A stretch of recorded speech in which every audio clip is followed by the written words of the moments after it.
Nah, saya kali ini akan memandu podcast pada kali ini yang dimana kita akan membahas profesi yang seringkali keliru dipahami oleh banyak orang. Nah, banyak orang yang bertanya-tanya, fisioterapis sama tukang urut tuh sama nggak sih sebenarnya? Nah, tuh kan pertanyaan itu tuh sering muncul di benak kita gitu, kayak fisioterapis tuh emang sama tukang urut, terus bedanya tuh apa gitu. Nah, kali ini kita akan mengungkap dan menjelaskan peran-peran dari fisioterapis yang sebenarnya, nah, agar tidak terjadi kesalahpahaman. Nah, untuk podcast kali ini tentu saja aku nggak akan sendiri. Ini ada teman-teman yang akan membantu menjawab dan menjelaskan pertanyaan-pertanyaan yang banyak ditanyakan selama ini. Halo, aku Vira. Halo, aku Hanong. Halo. Nah, kalian itu dari mana sih? Kita dari prodi fisioterapis, mahasiswa Unisa Yogyakarta. Oke, nah, kita lanjut ke pertanyaan aja ya. Nah, yang pertama, fisioterapis itu apa sih? Kayak gitu. Nah, fisioterapi itu mempunyai memiliki dua kata. Yang pertama itu fisioterapi itu sendiri yang artinya fisik. Lalu ada terapi yang artinya pengobatan. Jadi, fisioterapi itu adalah sebuah terapi atau pengobatan yang berhubungan dengan fisik manusia. Nah, fisioterapis itu juga termasuk ke dalam tenaga medis, di mana fisioterapis itu membantu atau melakukan rehabilitasi kepada pasien yang nantinya itu untuk memulihkan keterbatasan fisik akibat cedera.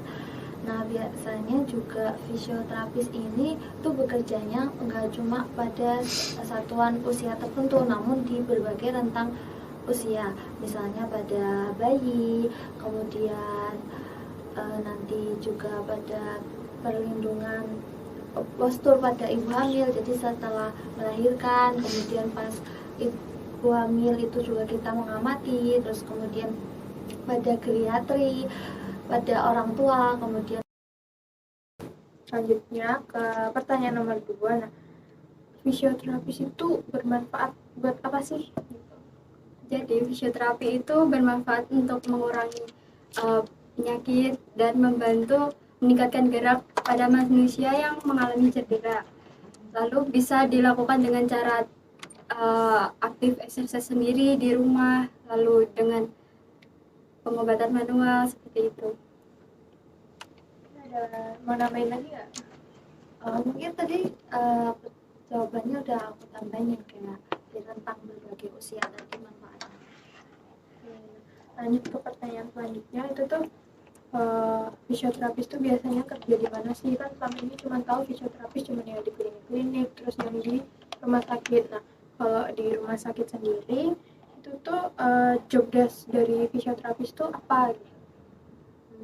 Biasanya kalau misal di rumah sakit sendiri itu tuh job desknya banyak sih kita, seperti kayak di poligeriatri gitu. Kita kayak biasanya kan di poligeriatri itu banyak orang tua yang kayak mengeluhkan penyakit radang pada sendinya, di lututnya sakit, kemudian pada pinggangnya sakit, kemudian di punggungnya juga kayak buat punggung juga sakit. Tuh biasanya isinya tentang orang tua itu. Kemudian di poli anak, nanti di poli anak ini kita tuh kayak tugasnya tuh kayak pijat bayi juga bisa, kayak massage bayi, kemudian kayak tumbuh kembang. Jadi kayak misalnya anak-anak yang misalnya 2 tahun tapi belum bisa jalan gitu, itu juga kita bisa nanganin. Kemudian kayak yang mungkin bayi yang ya qadarullah takdirnya kurang kurang baik dalam perkembangannya, itu juga bisa. Kemudian ada juga kayak rehabilitasi, kayak pasien habis operasi muskuloskeletal atau kayak habis kecelakaan kayak gitu, nanti kita berikan apa namanya, terapi manual gitu. Terus mungkin kalau misalnya kayak semua, pokoknya kalau semisal kayak orang habis post operasi di rumah sakit itu biasanya juga butuh fisioterapis, kayak misalnya dia habis koma gitu kan semua kan kita kalau misalnya habis operasi gitu kan masih ada obat anestesi gitu ya, jadi kan harus digerakkan, kalau enggak ototnya bakal kaku gitu. Jadi fisioterapis itu nggak cuma yang kayak cedera gitu, bisa juga kayak habis operasi gitu ya. Oke, nah lanjutnya ada pertanyaan lagi. Terus kalau tugas fisioterapis tuh buat menentukan sebuah diagnosis tuh gimana sih prosesnya gitu?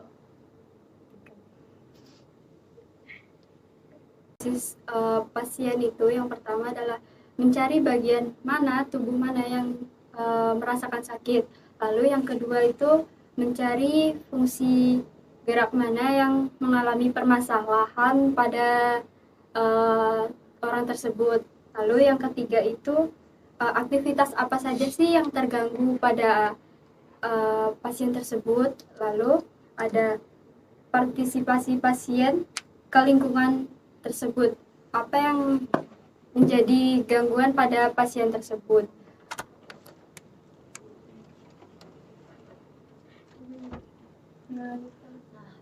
Terus fisioterapis itu sebenarnya lebih tujuan utamanya itu lebih ke handling tangan, kayak apa, terapi manual ke pasien dibanding ke elektroterapinya. Sebenarnya kita kalau misalnya fisioterapis tuh punya tangan, terus biasanya yang dibuat tuh cuma dua, kalau nggak infrared sama EMS, electrical stimulation, itu ke pasien. Jadi kayak nggak harus beli yang mahal-mahal gitu, yang penting handling kita selalu belajar gimana caranya terapi manual ke pasien gitu.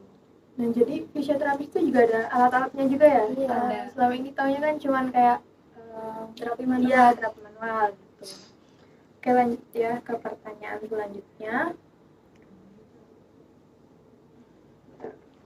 Ke pertanyaan selanjutnya. Mungkin ada kalau semisal kayak suatu klinik gitu ya, itu tuh kayak melanggar SOP, dan kadang juga nggak semua orang tuh belajar yang benar-benar paham sama kode etik gitu kan.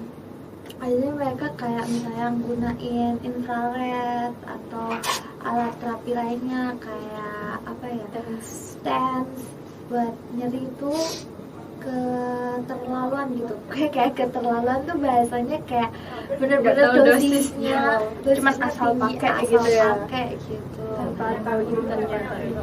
Terus juga teknik yang diberikan juga bisa jadi salah, malah kan pasien kan juga kadang habis sakit banget, kena akut gitu kan, kayak habis peradangan apa gimana gitu, tapi kok malah digencet-gencet, bisa jadi gitu.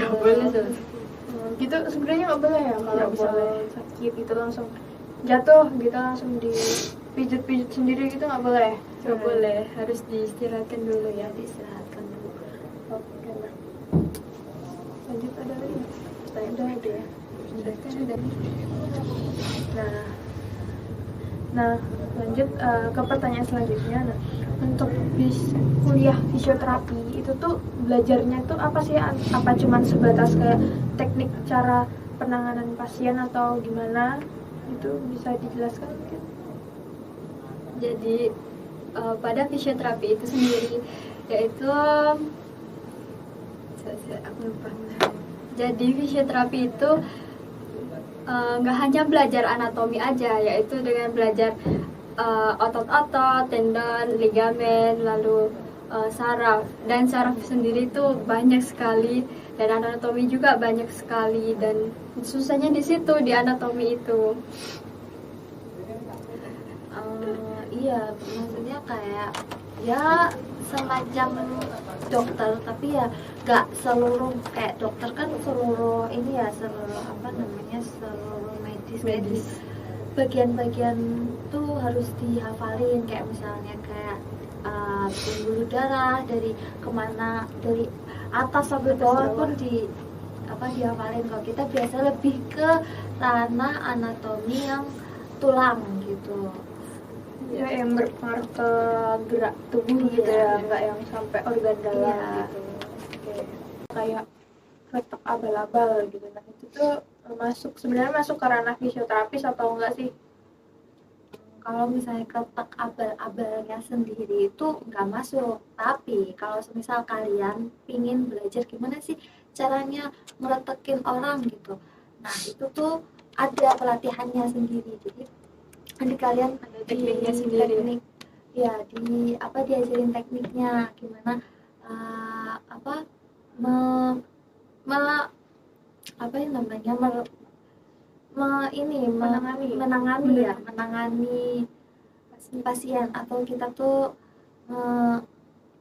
memegang, maksudnya caranya biar enak gitu kan waktu agak dipijat-pijat gitu sih, diketek gitu.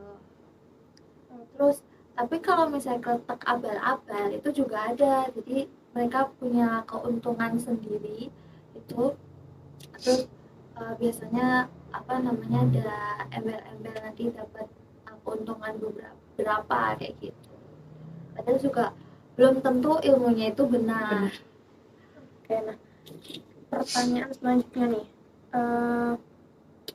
kan tadi kalian udah bilang tuh tentang tugas dari fisioterapi. Nah tapi masih banyak tuh orang-orang yang kayak bertanya, emang fisioterapis tuh sama kan sama tukang urut gitu.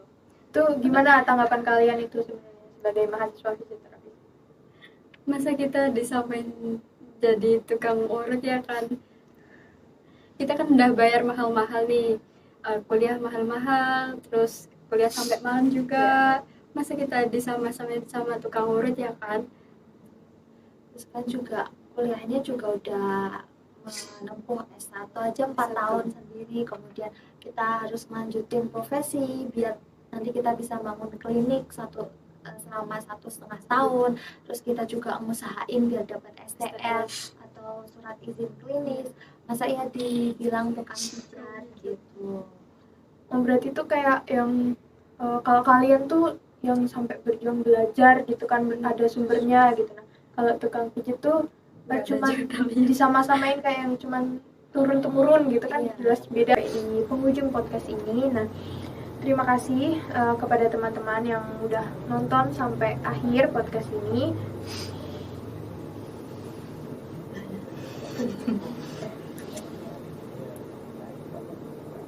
Aduh, minuman katanya.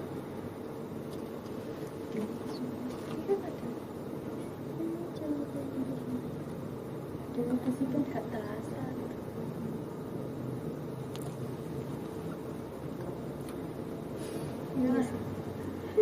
Ini sesuai gitu aja. Terus kamu kasih reminder Kesimpulan dari Enggak usah. garis tentu. 1, 2, 3. Nggak terasa nih kita udah sampai di penghujung podcast. Nah terima kasih kepada teman-teman semua yang udah nonton podcast ini sampai selesai. Dan perlu diingat, tadi udah dijelaskan, fisioterapis itu bukan tukang urut gitu ya guys, itu beda banget. Lalu nah sebelum podcast ini berakhir, aku mau ucapin terima kasih kepada dua narasumber narasumber kita yang udah memberikan informasi yang sangat bermanfaat gitu. Nah dan ya apa aku ini buat dia perlu diingat gitu kan udah tadi itu bukan udah. Semoga kita semua usah sampai wassalam aja. Sebelum podcast ini berakhir, aku mau ucapin terima kasih kepada dua narasumber kali ini yang udah ngasih informasi yang sangat berharga gitu. sama-sama. Habis makasih aku ya kalian Sama-sama. Biar oke lanjut ulang-ulang. Kita juga makasih udah diundang di sini ya. Sebelumnya sebelum kita akhiri podcast ini, aku mau ucapin terima kasih kepada dua narasumber kita, yaitu Vira dan Hanum. Ya, sama-sama. Oke, nah. Sampai jumpa di lain waktu. Assalamualaikum warahmatullahi wabarakatuh. Waalaikumsalam warahmatullahi wabarakatuh. Udah aja. Lupa aja sih.